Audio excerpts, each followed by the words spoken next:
अपना घर बनवाते हैं, जब आपका प्लिंथरिंग तक का काम कंप्लीट हो जाता है और आपको अपने सुपर स्ट्रक्चर का काम स्टार्ट करना रहता है, तो आपके सामने एक बहुत बड़ी समस्या या सवाल खड़ा हो जाता है कि अब मैं पहले सभी कॉलम की कास्टिंग करूं या फिर ब्रिक वर्क का काम। ये बात आपको बहुत कंफ्यूज करती है, क्योंकि अक्सर आपने दोनों ही तरह से काम को होते हुए देखा होगा। कुछ लोग पहले ब्रिक वर्क करके उसके बाद कॉलम कास्टिंग करते हैं, जिसे कन्फाइनमेंट जर्नी कहा जाता है, और कुछ लोग पहले कॉलम कास्ट करते हैं और फिर ब्रिक करते हैं, यानी चिनाई का काम। तो अब सवाल ये है कि इन दोनों में से कौन सा तरीका सही है। तो आज की इस वीडियो में हम इसी टॉपिक पर बात करेंगे।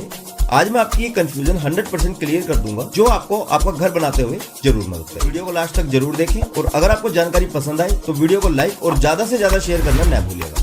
ओके फ्रेंड्स, तो चलिए वीडियो स्टार्ट करते हैं बिना किसी देरी के। तो सबसे पहले हम बात करते हैं कि अगर हम पहले ब्रिक वर्क करेंगे और कॉलम कास्टिंग बाद में, तो उसके क्या फायदे हैं और क्या क्या नुकसान है। तो अगर फायदे की बात करें तो इससे आपको 3 फायदे होंगे। नंबर 1, पहला तो कॉन्ट्रैक्टर या आपकी शटरिंग कम लगेगी कॉलम कास्टिंग, यानी कि आपको सिर्फ 1 या 2 साइड की शटरिंग लगानी पड़ेगी कॉलम कास्टिंग करते समय। नंबर 2, अब शटरिंग कम करनी होगी तो लेबर भी कम लगेगी, तो इससे टाइम और लेबर दोनों बचेंगे। और नंबर 3, जो सबसे बड़ा फायदा होता है कॉलम कास्टिंग से पहले ब्रिक वर्क करने का, कि इससे कॉलम और ब्रिक वर्क यानी कि कंक्रीट और ईंटों के बीच एक अच्छा और स्ट्रॉन्ग बॉन्ड बन जाता है, जिससे आपको कॉलम ब्रिक्स के ज्वाइंट पर कभी भी क्रैक देखने को नहीं मिलेगी। इसीलिए कॉन्ट्रैक्टर इस मेथड को यूज करते हैं, जो इजी भी रहता है। लेकिन ये तरीका सिर्फ रेजिडेंशियल घरों के लिए ही सही है, कमर्शियल बिल्डिंग्स के लिए नहीं। तो मेनली ये 3 ही फायदे होते हैं पहले ब्रिक वर्क करने के। अब इसके नुकसान देखें तो बहुत है। जैसे नंबर 1, पहला है स्ट्रक्चर स्टेबिलिटी और लोड ट्रांसफर इशू को लेकर।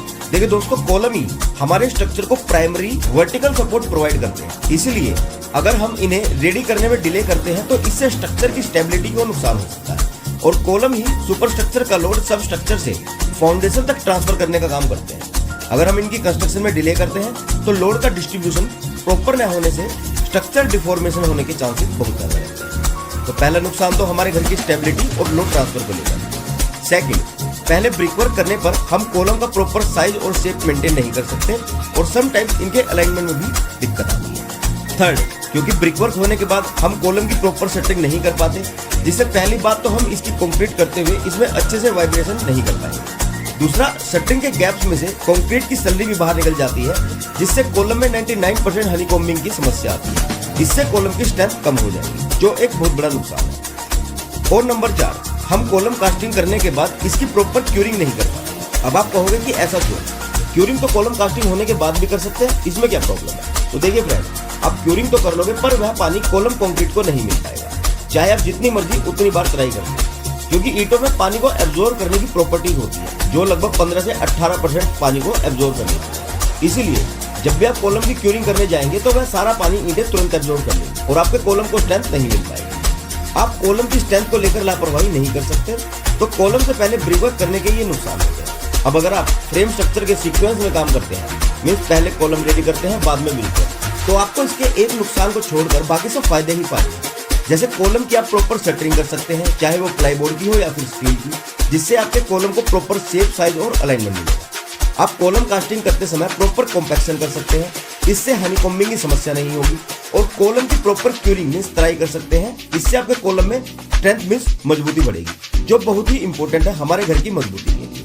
पर इन सभी फायदों के साथ साथ पहले कॉलम कास्टिंग करने का एक नुकसान भी है। वो क्या है कि इससे ब्रिक और कॉलम में प्रॉपर ज्वाइंट नहीं बन पाता, मींस बॉन्डिंग नहीं बन पाती, जिससे ज्वाइंट्स पर क्रैक आने के बहुत ज्यादा चांसेस रहते हैं। पर फिर भी मैं इसी सेकंड मेथड को ही प्रेफर करूंगा कि आप पहले कॉलम की कास्टिंग करें, उसके बाद ब्रिक वर्क, क्योंकि कॉलम पहले कास्ट करने से फायदे बहुत है और नुकसान सिर्फ एक ही है, पर ब्रिक वर्क पहले करने के नुकसान बहुत ज्यादा है। अब आप कहोगे कि फिर क्रैक्स का क्या? तो देखिए फ्रेंड्स, क्रैक्स का तो आप सोल्यूशन कर सकते हैं, पर बाकी चीजों का नहीं। और मैं आपको बता दूं कि क्रैक से बचने के लिए आपको प्लास्टरिंग के समय कॉलम और ब्रिक वर्क ज्वाइंट पर बस चिकन मैश यूज करके प्लास्टर करवाना है। इससे आपके क्रैक्स अवॉइड हो जाएंगे, जो कभी भी नहीं होते। पर फ्रेम स्ट्रक्चर का मतलब है फ्रेम बनाकर घर की कंस्ट्रक्शन करना। तो जो फ्रेम स्ट्रक्चर का सीक्वेंस है, पहले कॉलम फिर स्लैब फिर ब्रिक वर्क, आप उसी को फॉलो करेंगे तो अच्छा है। तो आई होप कि अब आपकी ये कंफ्यूजन क्लियर है कि आपको पहले कॉलम बनाना है या ब्रिक वर्क करना है, जो आपको अपना घर बनाते समय जरूर मदद करेगी। तो अगर जानकारी पसंद आई हो तो वीडियो को ज्यादा से ज्यादा लाइक करें, और ज्यादा ही अच्छी लगी हो तो अपने दोस्तों के साथ शेयर भी कर सकते, ताकि उन्हें भी अपना घर बनाने में मदद कर सके। तो चलिए फिर जल्द मिलते हैं हमारी नेक्स्ट वीडियो में, आप लोगों के लिए एक और बेहतर